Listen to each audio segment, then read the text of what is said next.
ലാൽ ജോസ് സാറിൻ്റെ ചരിത്രമെന്നിലൂടെ എന്ന safari TV പ്രോഗ്രാമിലെ ഈ വെളിപ്പെടുത്തൽ ശരിക്കും കൗതുകമുണർത്തുന്ന ഒന്നായിരുന്നു. യൂറോപ്യൻ പൊതുവെ പുരോഗമനവാദികളുടെ നമ്മുടെ ധാരണകൾ അടിമുടി മാറ്റിയെഴുതിയ ചില കാര്യങ്ങളാണ് ലാൽ ജോസ് സാർ പങ്കുവച്ചത്. ദിലീപ് ലാൽ ജോസ് കൂട്ടുകെട്ടിൽ പുറത്തിറങ്ങിയ ചിത്രമാണ് സ്പാനിഷ് മസാല. അതിൻ്റെ ഷൂട്ടിംഗ് തനിക്കൊരു ഭയാനകമായ അനുഭവമാണ് എന്ന് വെളിപ്പെടുത്തുകയായിരുന്നു സംവിധായകൻ ലാൽ ജോസ്.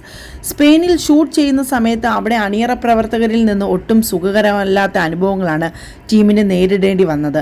ക്യാമറ യൂണിറ്റിൽ ഉണ്ടായിരുന്ന സ്പെയിൻകാരുടെ സ്വാധീനം കാരണം ചിത്രത്തിലെ വിദേശ നായികയായ ഡയാനയിലെ തുടക്കം വല്ലാതെ ആറ്റിറ്റ്യൂഡ് പ്രശ്നങ്ങൾ കാണിച്ചിരുന്നു. ഡയാനയിലെ ഡയലോഗുകൾ പഠിപ്പിക്കാൻ ലാൽ ജോസിൻ്റെ കൂടെ ഉണ്ടായിരുന്ന നടി സമൃദ്ധ സുനിലിൻ്റെ സഹോദരി സംയുക്തയായിരുന്നു. സംയുക്ത വഴിയായിരുന്നു ഇവർ ഡയാനയെ ആയി കമ്മ്യൂണിക്കേറ്റ് ചെയ്തിരുന്നത്.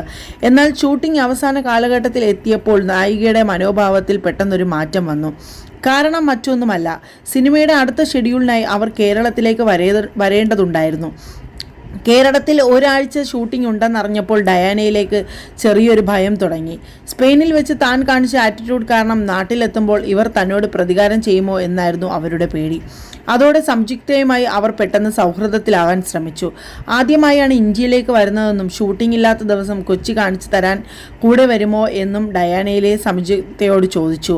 കൂടെ വരാമെന്ന് സമ്മതിച്ച സംയുക്ത ടാക്സി വിളിക്കാൻ വലിയ ചിലവാകുമോ എന്നായിരുന്നു നായികയുടെ അടുത്ത സംശയം.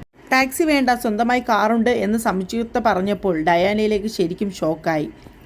കാരണം യൂറോപ്യന്മാരുടെ ധാരണയിൽ കാറും സ്വന്തമായി ഒരു ഡ്രൈവറും ഒക്കെ ഉണ്ടാകുമോ എന്നത് വലിയൊരു പ്രഭു കുടുംബങ്ങളിലെ ആളുകൾക്ക് മാത്രമാണ്. ഒരു അസിസ്റ്റൻ്റ് വർക്ക് ചെയ്യുന്ന പെൺകുട്ടിക്ക് സ്വന്തമായി കാറും ഡ്രൈവറും ഉണ്ടെന്ന് അവർക്ക് വിശ്വസിക്കാൻ കഴിയുന്നതിലും അപ്പുറമായിരുന്നു. സംശയങ്ങൾ അതുകൊണ്ട് തീർന്നില്ല. ലാൽ ജോസ് എവിടെയാണ് താമസിക്കുന്നതെന്ന് ഡാനിയല ചോദിച്ചപ്പോൾ തൻ്റെ വീട് ഒറ്റപ്പാലത്താണെന്നും എറണാകുളത്ത് സ്വന്തമായി ഒരു ഫ്ലാറ്റ് ഉണ്ടെന്നും ലാൽ ജോസ് പറഞ്ഞു. അതോടെ അവർ വീണ്ടും ഞെട്ടി. അതുവരെ മനസ്സിൽ കൊണ്ടു നടന്ന പുച്ഛമെല്ലാം അതോടെ ഡാനിയലയ്ക്ക് മാറി. പിന്നീട് കൊച്ചിയിലെത്തിയ അവർ സംയുക്ത നഗരമെല്ലാം ചുറ്റിക്കാണിച്ചു കൊടുക്കുകയും ഒട്ടനേകം സമ്മാനങ്ങൾ വാങ്ങി നൽകുകയും ചെയ്തു. കേരളത്തിലെ സിനിമയെക്കുറിച്ച് ബോളിവുഡ് സിനിമ ഇൻഡസ്ട്രിയിൽ വലിപ്പത്തെക്കുറിച്ചുമെല്ലാം ഡാനിയല മനസ്സിലാക്കുന്നത് കൊച്ചിയിലെത്തിയതിന് ശേഷമാണ്.